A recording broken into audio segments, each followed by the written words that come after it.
All right, so we are live. We're recording. Derek, Frank, thank you so much for joining us. We Thanks feel for having very, me. very privileged to have you as a guest, as a part of this series where we're interviewing professional musicians in a variety of different areas of the industry to kind of chat about just the different places that music as a vehicle can take you in life and the different ways you can prepare to be successful in whatever you do. Yeah. So, give us a little bit of a background as to your journey in music, which I know you've done so many things, but if you could give us the cliff notes, what took you from just playing the bass and kind of taking it more as a hobby and turning it into your profession, into your life? Okay. Well, it's kind of interesting. I pretty much decided when I was like 8 years old that this is what I was going to do. I'm old enough to remember when MTV was actually music television, and when I was a kid and first discovered MTV, I was hooked. And the first time I saw music videos and live concerts on TV, I saw those guys playing, and I said, I want to do that. And so I pretty much just decided then that's what I was going to do. And once I discovered bass and discovered that was my instrument, it's interesting. It's like I didn't so much pick bass as it picked me. Like when I picked one up in a music store and played it, I just knew that was my instrument. I didn't know anything about it, but it just felt right, and I said, okay, this is my instrument. And I took lessons. I learned songs from bands that I liked. Once I got in high school, I formed a little garage band with my friends. We were, of course, terrible, but we were learning together, and it was really cool. Um, and from there, it just kind of built. I had some good teachers that really kind of set me on a good path, taught me some great things, and then I just put in hours and hours of practice time, and met a lot of other musicians that were like-minded, played with them, learned from them, and it just kind of kept building from that, you know. That's amazing. Yeah, I can totally relate to that. When I was 11, I saw a Metallica concert live. And I literally came home and was like, I'm going to be a musician, Mom. I'm going to be in my room. So you just, come Yeah, get me. yeah. I'm going to be I'll working be there towards if you that. need me. Yeah. Yeah, yeah, yeah. And I'll be there. I'll be there for the next 20 years if you need me. yeah, and there was no turning back. It didn't matter Yeah, from that point on what anybody presented. yeah, yeah. It It's was, kind of interesting. We musicians are lucky when we can discover something like that early on, when we know that's what we want to do, and we're willing to put in whatever work it takes to get to that level. You know. yeah. Now, for you, was it stylistic or didn't matter? You just wanted to play. When I was younger, it was kind of stylistic. I think I was into classic rock. I was really into Led Zeppelin and Van Halen and the Beatles, and then some of the hair bands of the '80s. And then from there, I got into a lot of different things. Then my mind opened up as I grew older, discovered other kinds of music. I discovered jazz eventually, and funk and R&B, and used those sort of influences to figure out what I liked, and I kind of realized that you know there's really only two kinds of music, good and bad. There's great things in every genre, and um, I just learned to appreciate the different qualities of each genre of music, and I think that has helped me in my career, because my career is kind of based on versatility. Like I do a lot of different styles of music, and I think that came from me just listening to a lot of different styles of music and playing it and appreciating it you know Absolutely, yeah. And so when you decided, okay, I'm 18, now I've got to go to college for music, you ended up going to University of Miami, right? I did, yeah. Before that, I had gone to a summer arts program called Interlochen. It was called Interlochen Arts Camp. Now, or actually at the time, it was Interlochen National Music Camp, and now it's Interlochen Arts Camp. And my high school band director in Cleveland, Ohio, turned me on to that. And once I went there and was surrounded with like-minded musicians that were really serious about their craft and saw how good some of these young musicians were, that's when I really got serious. And Interlochen had a full year-round boarding school, and I convinced my parents to let me stay for my senior year of high school. So that was kind of where it started, the kind of formal education. So I went there my senior year of high school, and it was an arts boarding school, and I did nothing but play music and practice music, and it was amazing. And then from there, I went to University of Miami as a studio music and jazz major. That's awesome. So you felt super prepared going from this senior year. I felt like maybe I had a head start. I mean, that doesn't mean that I was at a higher level than a lot of the other people.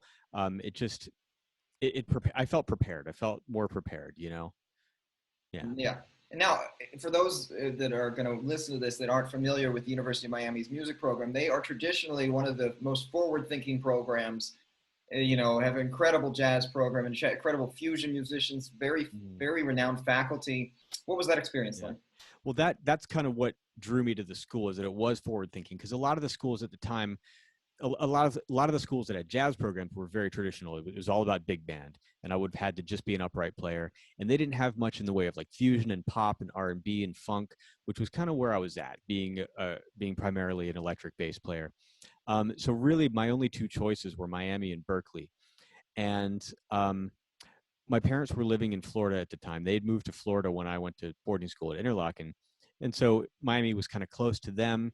And they got me a little tour of the school and got me into like, for like kind of a little interview. It was before my audition, but they just kind of got me a tour with the dean, and they kind of turned me on to the school and the different things that it offered. And it just made a lot of sense for me to go there. It ended up being the only school I applied to, and I got in, and that was that. That's Yeah. awesome. Yeah, I liked the program. They had a lot for me at the time because, like I said, they had fusion, they had funk, they had stuff in the pop realm. Whereas, like I was a jazz player and I was very much into jazz at the time, but I was also into other things. So, like I said, Miami and Berkeley were the two schools that had a program that offered instruction in different styles, and so Miami was just the one out of those two that I picked. Yes, and I picked the other one, and I Yep. remember though Hmm. going trying. I had auditioned at Miami as well, and Oh, cool. ended up deciding to go to Berkeley. But that audition process of like getting the requirements for the audition and then trying to prepare to do it. Did you do any mock auditions? Did you how did you shed I that don't information?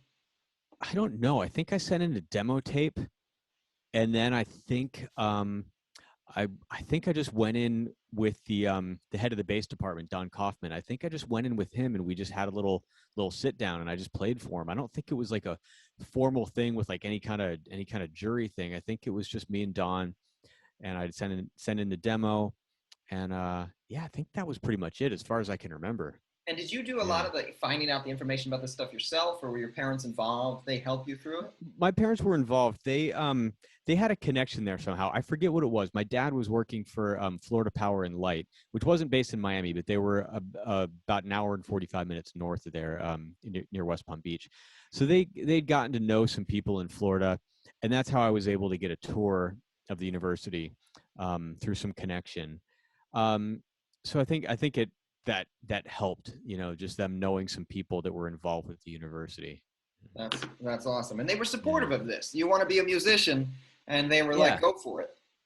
Yeah. Yeah. I mean, of course, like any responsible parent, they, maybe eventually threw out some other options like, well, it's hard to be a musician. It's hard to make money, blah, blah, blah. Maybe you want to find something to fall back on. Maybe you want to like study that and something else. But then they didn't push that too hard. I think they saw how serious I was because we were living in Cleveland before that, and I just like ate, slept, and breathed music. I mean, I was playing in an all-state jazz band called Ohio Jazz Orchestra for Youth, and from that I formed a jazz quintet. And I was 15, 16, like playing around town with my jazz quintet, and I was practicing all the time. And I think they just saw how serious I was about it. I wasn't just some joker that was going off and hanging out with my friends and I don't know, just playing in a garage band. I was serious. I was putting in the hours, and I think they Yeah, just saw that I had a passion for it, and luckily they were very supportive. that's awesome. So now you finish college and you're headed to make a career of it. You can go to Nashville, you can go to Austin, you can go to New York. Why Los Angeles? Well, it was kind of a fluke. I actually went to Boston first, which, as you know, is a great city, but not the place where you want to start a career. But I didn't really know. I finished school. I didn't know exactly what I wanted to do. I just knew that I wanted to make a living playing music. I didn't really know how to do that. Like back then, you didn't really have people doing career counseling things, kind of like what you're doing with your school and what we're doing now. We're talking about career. I didn't really get much of that in school. I got instruction on music and how to play and all that, but there was never anybody said like these are the steps you need to take to have a career in music. So I really didn't know. And at the time, I was dating a girl who was a jazz vocal major at Miami, and she wanted to transfer to Berkeley. She thought Berkeley had more to offer her, so she wanted to go to Berkeley, and I just kind of said, you know what, I'll go with you. I'll go to Boston too. Could be a great city. I'll get some gigs. And I got no gigs in Boston. So um, it didn't last long. I was broke. I was working at Guitar Center. I hated it. Um, and then an opportunity came up to go out on a cruise ship for a few months. And because I was broke, I took the gig. I had done cruise ship gigs every summer throughout college. That was like my summer job. I'd go out and play on a cruise ship. So I had that connection. I don't think I Um, knew that because I did the yeah. same thing all through college. I did the Oh, cruise. cool. Okay. Yeah, we Yeah, probably just never talked about that. yeah, it's a good. I mean, it's for that age. It's great to see It the was world. great. Oh, Yeah, it was amazing. I have nothing but great things to say about that whole experience. It was great. I did it right out of high school, like right before college. I went out on a ship, and it was just great professional experience. I got my butt kicked by older guys, and they really kind of like taught me about being professional. And I played different styles of music all the time. I really got my reading together. yeah, It was great, and it kind of saved me when I was in Boston and completely broke and had no gigs and was getting depressed. I got a call to go sub on a cruise ship for a couple of months, and of course I took it. It was nice that I already had that connection. Um, yeah, so I went out on a cruise ship and came back, and I just realized that like Boston wasn't for me, and the relationship wasn't working. So I had some friends from Miami that were living in San Francisco, and they were making a living playing jazz, and that's where kind of my head was at the time. So I figured I would go out and move to San Francisco.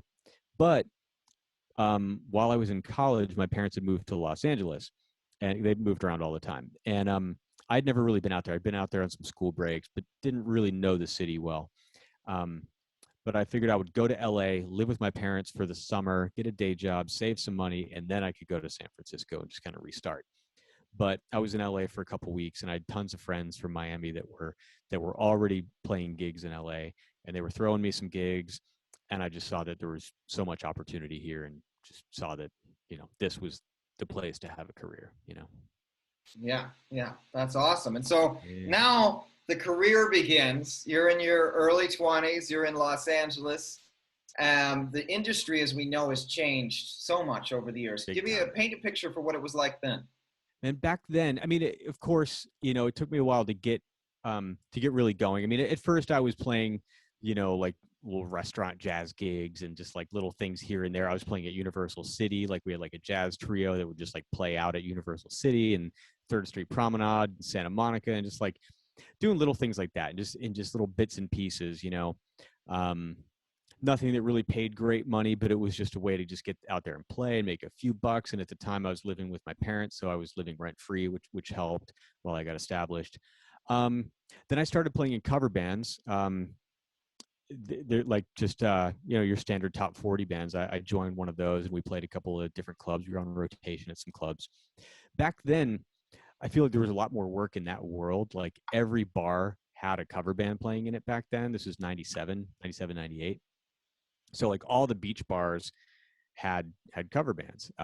So I was working all the time, like playing in one cover band, and then from that I got to know some other people, and then started subbing in some other cover bands.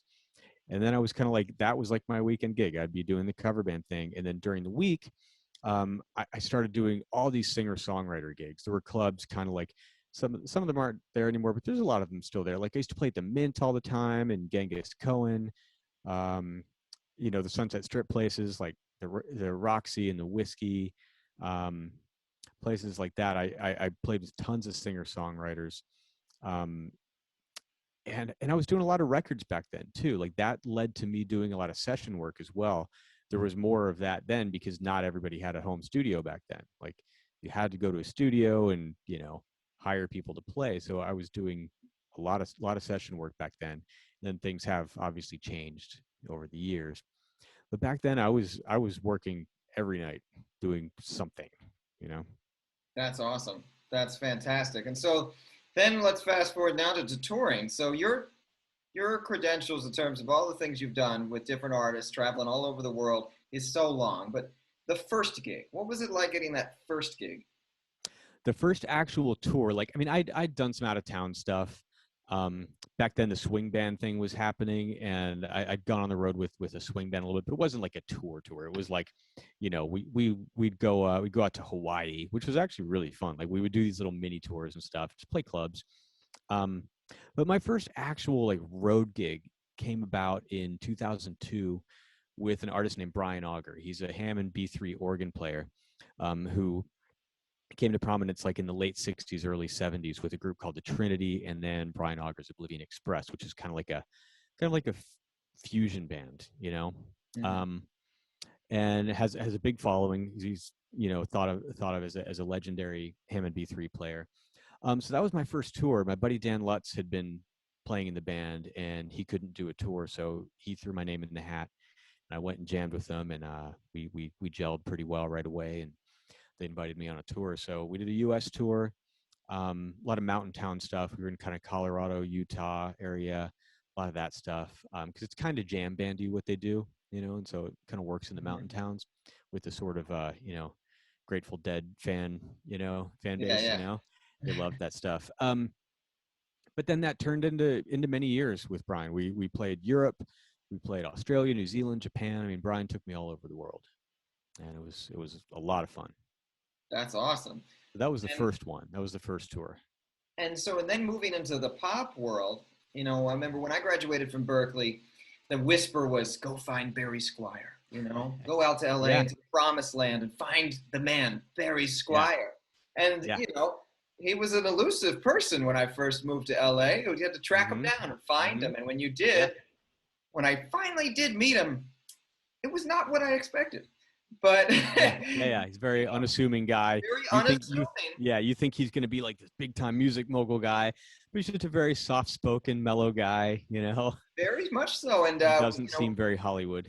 and he and I hit it off, and it definitely did change the game. But at that Yeah, point, he had access to people that you would otherwise not have access to, and to opportunities you absolutely. would otherwise not have access to. So, Yep. what was that like for you moving into the more of that pop world? Yeah. So I mean, I used to do auditions for Barry Squire all the time. There were a few guys that were doing that. Barry Squire was the main one, but also Bruce Sterling and Ricky Minor. I'd done a couple of Ricky Minor auditions. Um, but yeah, I mean, I was doing tons of those auditions, and most of them are what we call cattle calls, where you'll show up and it could be 20 guitar players or 20 bass players, and you have no idea who they're going to pick and why they're going to pick that person. So you do your best, you learn the music, you go in and play and hope that they like you. So I did a ton of those things, and then the first one that actually worked out was an act called Ali and AJ. It was these two sisters that were on Hollywood Records, which was a division of Disney, and they came from from Disney shows. They had a movie together called Cowbells, and one of the sisters was on a show called Phil of the Future. So they're Disney stars, and their music was played on Radio Disney, and that was my first pop gig, and it was great. I auditioned, got the gig, and we did a U.S. tour, and we played amphitheaters, we played theme parks, we played a couple arenas, we did some TV shows, and I was with them for a couple of years. Yeah, that was my first pop tour, and great band, great musicians.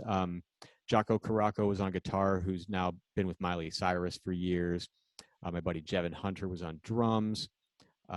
Musical director was a guy named Zoo, who went on to play with Macy Gray and a bunch of other folks. So yeah, really great band and great experience. So, true story with the Ali and AJ thing. When I first moved to Los Angeles, I went out with a friend, and he brought his high school buddy he grew up with, who was Jocko. Ah, And I, he wanted me to meet Jocko because he knew I was a guitar player, knew what I wanted to get into. And so I'm out having a drink with Jocko, and he's telling me, about the road and everything. And this is right when you're doing that gig with, oh wow, okay, oh yeah, this cool. is right when you're on Ali and AJ. And I'm, Hmm. starry eyed, like that's, man, to be able to do that, that would be amazing. And fast forward, Bruce Sterling calls for an audition with Ashley Tisdale, and at Ah, that point, the okay. music director, It's uh, Jocko. Jocko. So Yeah. smallest world. Uh-huh. Yep. And I was at that audition, but I don't think we met then. I think we ended up We meeting didn't know. later. We met years later, and Uh-huh. Yeah. at that point, it was kind of. And this is a good thing for students or people who are aspiring to do this. That sit down was so important for me because at that stage was my first pop audition. Mm-hmm. I don't know how to dress. I don't know how to program sounds. I don't Yeah. know the right look in terms of like what acts to bring, and not to bring a Hmm. Parker Fly or a 5-string bass, but Right. to Yeah. keep it Right. simple, Uh-huh. and how important those things are. And Jocko Yeah. really, he owns those things and was so helpful. And he told you that before the audition? Not before that audition, before the Okay. before the callback. So we go to the Okay. audition, Okay. and we do the audition, and we crushed it. And we knew Jocko. Both Mike and I were on the audition together. And Hmm. he's like, comes out, and he's like, "I'm gonna give you guys the call back. Got to go get some clothes." And Mike was playing like a Federa, like a big, Yeah. Yeah. yeah. Yeah. And he was Up like, here, probably. yeah, and he was like, "You got to go get a P bass. Just borrow one from somebody. Chris Strat Les Paul. I don't care where you get it from. Just find one. Go down to Melrose. I want American Apparel V-neck, jeans, no glasses. Get contacts and come back." and, It's cool that he told you that, and I think a lot of us learn that at these auditions. I did a handful of auditions not knowing those things as well. I remember I did one audition, and when I moved to town, I had a Sadowski 5-string bass with the EMG pickups active. And it was like flame maple. It was purple, and I probably like played it up here, And I had no sense of style. I wore baggy jeans and oversized T-shirts that I got at Urban Outfitters, whatever. Um, but like I did an audition, and it was a similar thing. Like I went, and I know I learned the songs well, and I played them as well as I could. And the MD, who was the drummer, was like, "That was great, but we're gonna do some callbacks. Do you have a P bass?" And I was like, "No." He's like, "Oh, dude, like if you're gonna be in LA and like playing rock and roll, like you gotta have a Fender P bass. Like that bass is great, but you can't be showing up with like your boutique purple 5-string, and expect to get rock gigs." I was like, "Wow, I didn't even. No one ever told me that." And so, and same as like you guys, like you immediately went out and got the right stuff. I went to Guitar Center Hollywood, found a 78 P bass. At the time, the prices for 70s P basses, they weren't what they are now. So I was able to buy one right that night. And I went in the next day, and he's like, "Did you just buy that last night?" I was like, "Yep." He's like, "Good man." yeah, I didn't get that gig, but that was just a great lesson. so It's good. like, The price. oh, okay, I need a Fender P bass. This matters. Yeah, This is and what people are looking for. shifts your brain around into the thing. And we teach a lot of our students. People listen with their eyes. For them to hear Yeah, you, you need to yeah. present yourself in a way that they can hear Hmm. you. And Yeah, and that's one thing that we learn as we go on in this town, that we're not just in the music business, we're in the entertainment business. It's a show. It's as much visual as it is musical, and of course, like the visual should never you know um be taken more seriously than the music. I mean, music is always first, but we need to be aware that there is a visual presentation to it. It's entertainment. It's a show. It's visual as well as musical. So we just need to be open to that, and know how to fit in within the visual element. And that could be what kind of clothes to wear and how to move around on stage, like how active to be. Are you going to be thrashing around like a maniac, or are you going to be standing there looking at the floor, or something in between, you know? yeah. Oh, and And when it's to do those, and when, yeah, Yeah. and how to interact with the artist, assuming that we're backing up a solo artist like Ashley Tisdale or whoever else it could be. Yeah, and it's funny, after that advice on the look, then I started to do more and more auditions, and you realize you're looking around, and everybody's got a pair of Chucks, a V-neck, and there's a certain look to the musician who's going to be on a sideline musician or in the background to support an Hmm. artist, and just what that looks like, and how Uh-huh. that reflects what artist you're auditioning for. If you're Of auditioning for an course. Americana artist or a really pop artist or whatever the case might be. Hmm. And Yeah, but also like with that, you don't want to. There's two things. You don't want to be inauthentic or phony. You don't want to be doing something that's so out of the realm of who you are, just because you want to look a certain way. And also, I forget what the other thing I was going to say, but I think in doing that, you eventually find your own style too, which yeah, makes you more authentic, and you find your own look, and you find the clothes that work for you that also would look good on stage. yeah, I think the more you like keep your mind open to that stuff, you find what works for you. I mean, that's kind of like that's kind of how it is for me. Like I don't always just look at what the artist looks like and what that artist's former band looked like, and I don't want to just copy that, but I want to take that as influence and being like, okay, well, that kind of works, and I can develop my own image based on some of those factors. Yeah, absolutely. So I wanted to real quick tap into one thing that you do so well, which is um, no matter what's happening, you're always active. You are Hmm. always into something. And so, we Hmm. talked last time we hung out about you doing your solo record during this COVID experience when isn't touring and there aren't a Yeah. lot of live gigs, aren't any live gigs. But Hmm. then over the years, you've always been doing that, whether you're doing cover work when there isn't a tour happening with a cover band, or when you're on tour, you're working on your website or doing sessions or building something else Hmm. or working on something for after that's over. You've always been able to just keep your hands into something. So can you Yeah. talk a little bit about that? I think that just comes down to me just loving music and loving playing, and it's not just a job for me. It's something I honestly enjoy doing. So if I'm in between gigs, I'm going to do something just because I can't not play. I can't not be involved in music somehow. And it could also be, but like you said, it could be working on a website or something like that. It could also be the fact that, okay, if one gig ends, I want to do whatever I can to prepare myself for the next gig so that I'm ready for the next gig. So that if this gig ends, I want to like update my website and all that stuff so that when the next gig comes in, they have something to look at to say, oh, okay, something to check out. Um, but it's also like, I may write tunes and record a solo album. I might put a little band together to play some gigs around town. I might just go sub with some other bands, like whether they're cover bands or whatever. And it's just because I just love playing. I just honestly love doing it. And I mean, I also got to make a living too. I mean, as I'm sure you've explained to your students, you may go out on a tour, but when that tour is done, you're not getting paid.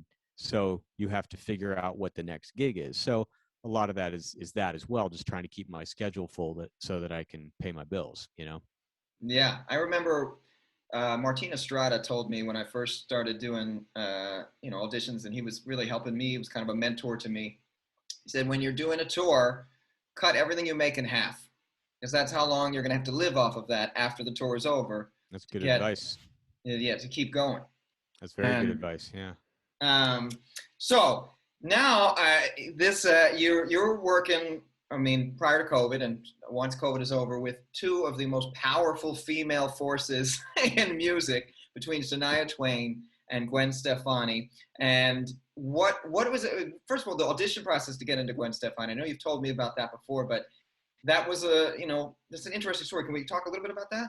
Sure. I mean, that that goes back quite a few years actually. In 2007, I was recommended to audition for the Dancing with the Stars band. It wasn't a TV show band; it was the touring band. So like back then, they would do a season of the TV show and then go out and do a tour, and it was a whole arena tour. It was great. They had a 10-piece band that went out. So I got recommended to do that. I auditioned. Musical director was a guy named Will Hollis. I ended up getting the gig, and I did 3 tours with Dancing with the Stars until they stopped doing the live tours. Um, so that was a connection I made with that MD, Will Hollis. A few years later, 2015, he was MDing Shania Twain. He was putting together her tour. She did a tour called Rock This Country. They needed a bass player. So um, actually, my buddy Joshua Ray Gooch, guitar player, threw my name in the hat. I didn't know that Will was MD, but once Josh threw my name in the hat, Will was like, "Oh yeah, I know Derek. Yeah, he did Dancing with the Stars." So I had that connection for Shania. Ended up auditioning for that. That was a really fun audition. We can get into that in a bit, but I ended up getting that gig, the Shania gig. Did that for a couple years. Then when she was taking a break, she was doing a record. We weren't touring. Will was called to put together a band for Gwen Stefani for her tour. She was doing a tour in 2016. So because Will and I had just worked together with Shania Twain, he called me to audition for Gwen. So yeah, this is early 2016. So I go to audition for Gwen, and it was an interesting thing. I mean, all auditions are a little different. This one was really unique because I just went to a studio. Gwen wasn't there. It was just Will and Stephen Bradley, who's been Gwen's longtime trumpet player, keyboard player. He was in the band No Doubt with her. And so it was just Will and Stephen and a video camera and me. So no band, no singer, they just put on the tracks without bass, and I stood there in front of a camera and in front of 2 or 3 people playing Gwen's tunes. And that was my audition. And it's kind of awkward doing that, but that's just kind of the way it worked out. So, because I don't think they were calling many people in, and maybe just because of scheduling, not everybody was available at the same time. So, like, okay, well, we're just gonna, bring in a video camera into the studio and video everybody, and send it to Gwen and have her narrow it down, whatever. So I got a call back, and then I went to an audition where Gwen actually was there, and she had chosen 2 bass players to audition. It was me and another guy, a guy named Brian Jones. So we auditioned. She ended up picking Brian for that tour. Um, so they went out and did the tour, and then like a year and a half or 2 years later, Brian ended up leaving Gwen's band to join the band Vampire Weekend. So she needed a bass player again. And because I was kind of the runner up at that audition, Will just called me and said, "Hey, Gwen's doing a Vegas residency. This is early 2018," and just said, "Do you want to do it?" Like, there's no audition. You already auditioned a couple years ago. Like, she knows who you are, how you play. And of course, I said yes. I was available that year. The timing worked out great. Shania didn't need me that year, and so I joined Gwen's band.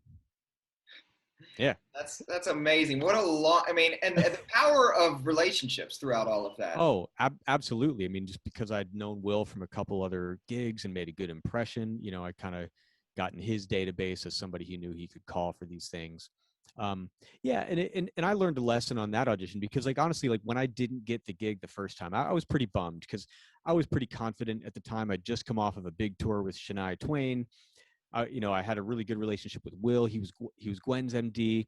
I went into the audition. I knew I crushed it. I learned all the songs well, learned all the backup vocals. I programmed my synth stuff. Like, I was very prepared when I went in. But sometimes it just doesn't work out. Sometimes the artist just gets a feeling about somebody else, and there's nothing you can do about it. It's just, even though you were very prepared, they just pick somebody else, and that's just the way it is. So I was pretty bummed when I didn't get the gig at that time. But it just goes to show that, like, if you don't get a gig, you can't be too bummed, because maybe that call will come later on, which it did for me. Yeah, no, it's a perfect Yeah. example, and you kept the relationship with the MD throughout, Yeah. and Yeah. And it also kind of taught me to trust the universe a little bit more. Like, maybe it wasn't the time for me to do it that year. And I ended up, actually, that year is when I joined Air Supply, and I had a great time playing with Air Supply, and I played with them for about a year and a half. And it was a great experience. And if I was on Gwen's tour, I wouldn't have had the experience of Air Supply. So I don't know. It's interesting. Sometimes things work out for a reason. And when I did get to join Gwen's band, I feel like it was the right time. And maybe it wasn't in 2016. yeah, you never You know. know? But Yeah. I do know that when you're preparing for there are things that are in our control, and there are things that aren't in our control. Yeah. And as Yeah. long as you can do everything in your power to take those things in your control and make the most out of them, then yeah, crazy things have a way Exactly. of coming back around. And Exactly. And I learned that as I got older, and I think we all do. Like, we just kind of, as we go through different experiences, we learn that kind of things happen for a reason, that there's a plan. And like you said, you do your best, to the best of your ability. You try to learn from your mistakes. You try to learn from, when things don't work out the way you want them to. And then just trust that, like, there's a plan out there, that yeah, things are absolutely. happening for a reason. And on that same token, one thing that when you were doing Air Supply, I came into sub for Air Supply, and this is I know it's kind of something that you embody, but you were very, very generous with your time and helping make sure I was prepared and making sure that I was able to go in and do that confidently. And that's the kind of stuff that's in our control. And that's the kind of stuff that Hmm. sends that energy out into the universe. And you have no idea how it's going to come back at you. But those are Hmm. the things that, now I always remember that. I'm going to pay that forward and Sure. use that Yeah. as an example. Yeah. I mean, I try to, do things the way that I would want them done for me. Like, when Great. you came to sub, and I think I gave you a board mix, and maybe just gave you a whatever info I could give you, just to make it easier for you to prepare. That's because I would have wanted the same thing. I would have wanted as much information about the gig as possible, so that I could go in there and play it to the best of my ability. Yeah. Because sometimes if there's a question mark, if you're not prepared, if you're not given the proper materials to prepare, you might show up and there's going to be surprises. You're like, oh, I didn't know that you guys went to the chorus at this point because nobody sent me the live version, and that happens a lot, Right, and um, it's the idea that if we are a team. If I win, you win, and if you, exactly. And then it's we all for the all win. greater good of the show. When everybody's prepared and knows what's happening, we can all relax more and just play music, rather than trying Absolutely. to think about things and struggle. All right. Before I go into my final question, tell me about the Shania Okay. audition. What was that like? Yeah, that was a really fun one, and of course it was fun because I ended up getting the gig. So that Yeah. that that that was cool. But no, that was a very unique audition. And it was a long process. And like I said, Joshua Reguch, who'd been playing guitar for her for a long time, he's the one that threw my name in the hat. And then because I knew Will, then I had kind of two people in my corner. So the way that worked out was when Josh told me that the position might be opening up, she might be making some band changes. Um, he put me in touch with Will and Corey Churko, who's now musical director. At the time, he was kind of like the road band leader. He'd been with her for years. He's a guitarist, fiddle player, singer, kind of utility guy who's an amazing musician.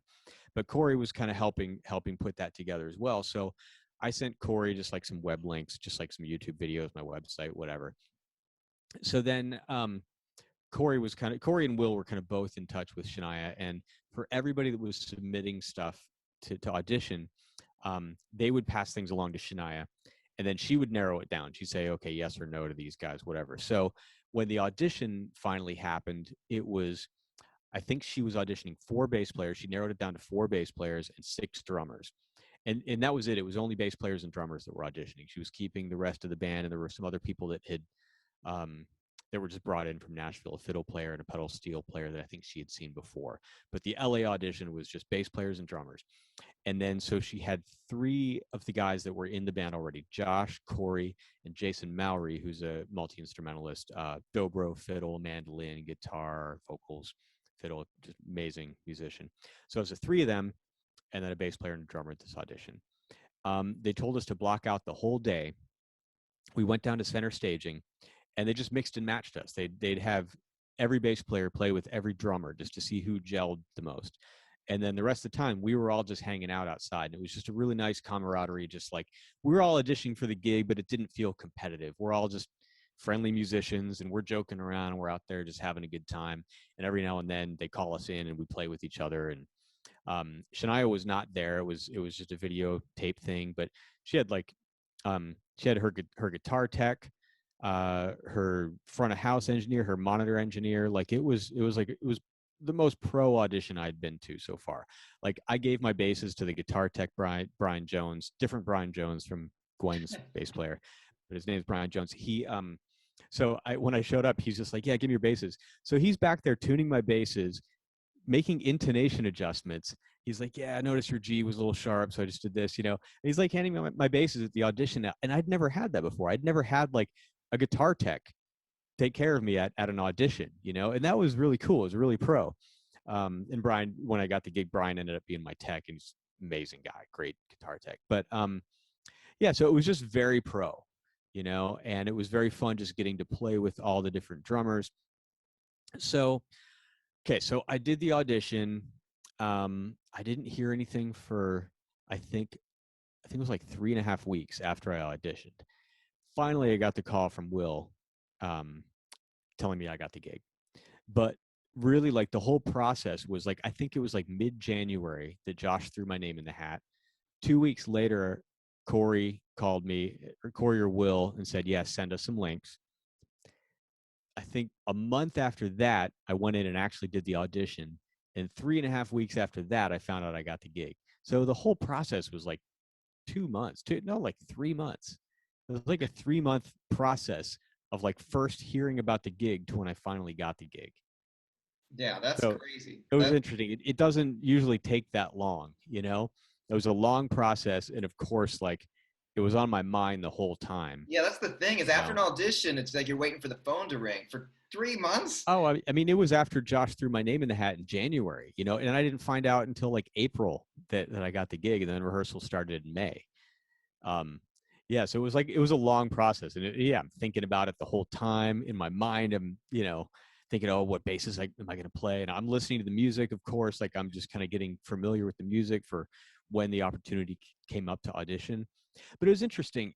I for some reason I just felt really good about it, and I knew never to like really rely on getting a gig after an audition. Auditions are just it's total like crapshoot. Um, but for some reason I felt good about it. Even so much that I called the current artist that I was playing with, an artist named Mindy Abear. We had a very, very busy schedule. I ended up calling her and saying, Mindy, I just want you to know I auditioned for Shania Twain. She's got a huge tour this year. And I was just like, I think I'm going to do it. And I don't know why. And it was premature for me to even tell her about it. Like I shouldn't have told her that I auditioned, but there was something about it that I felt like I was going to get the gig. And I don't know why. And it just could have been Wow. just the universe talking to me. I don't know.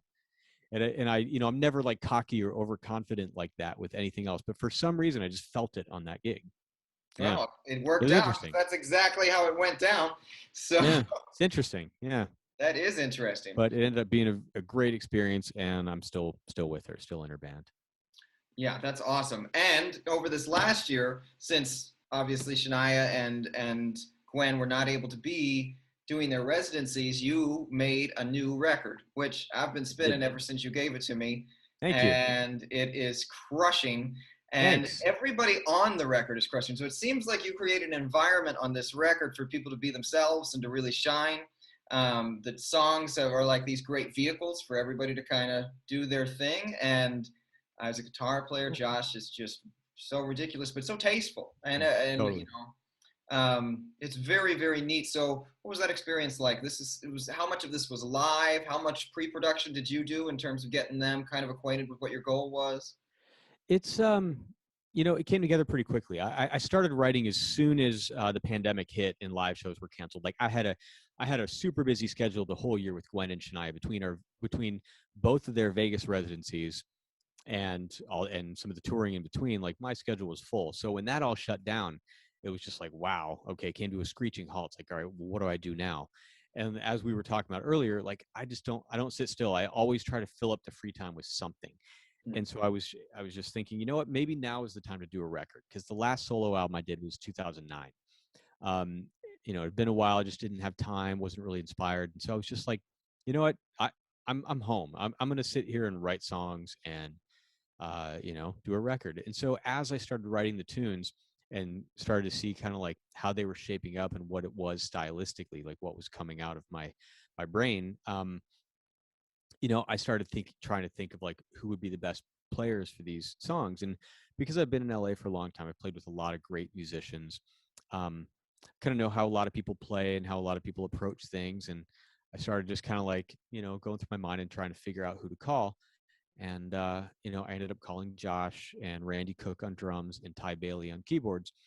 um, Ty Bailey plays with Katy Perry. That's his main gig. Randy Cook has played with tons of people. He's been in the band Smash Mouth for a while, and Colby Calais, and a lot of other folks. Played with Ringo um, Starr. It's the Ringo best. Starr, yeah, I mean that says a lot for you as a drummer if Ringo is Yeah. calling you to be the drummer in his band.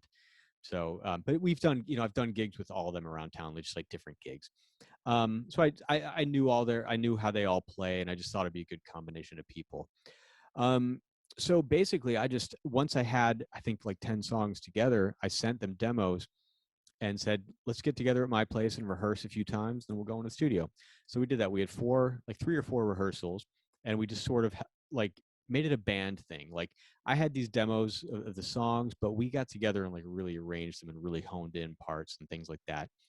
And then we went to the studio as a band, and we played together. We did it old school. We all went in the same room together and played together at the same time. And it wasn't like we did it in pieces. We played together. And then That's awesome. we did some overdubs. Like we overdubbed some solos and some extra parts and things like that. But I mean, the core sessions were just like 4 days of the four of us in a room and just knocked it out. And then we added some things afterwards. But that was the core band and the way we did most of it. And you did an instrumental version of the Trooper.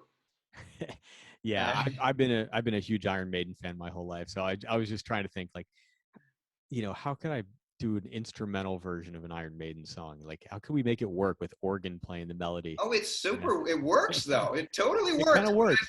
We didn't Yeah. know if it was going to. We tried it in the studio. Like, I didn't really have any sort of like demo or mock-up. I just had the record version, and so I sent it to guys, and I was like, I was just like, here's what I'm thinking. I'm thinking, Ty and Josh play that harmony intro thing together, and then I'm just thinking, Ty, you play the Bruce Dickinson verses, and we'll go from there, see how it shapes up. And it sounded kind of weird, when I pitched it. We're like, we'll just see, either it works or it doesn't.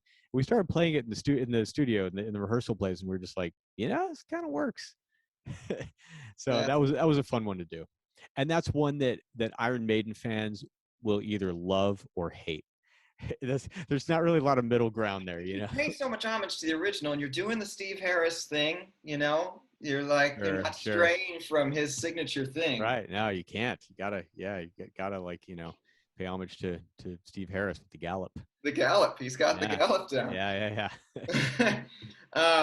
Cool. So the very last question here: if you were to start from scratch, and you were given one piece of advice, you were going to give yourself one piece of advice, what would it be?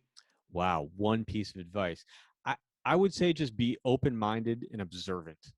And I think that's one thing that has helped me, to have whatever success I've had in the music industry, is just to be observant and learn from my mistakes and learn from other people, learn when things, just be have your eyes and ears open to see when somebody's doing something right or somebody's doing something wrong, or when you're doing something right or when you're doing something wrong.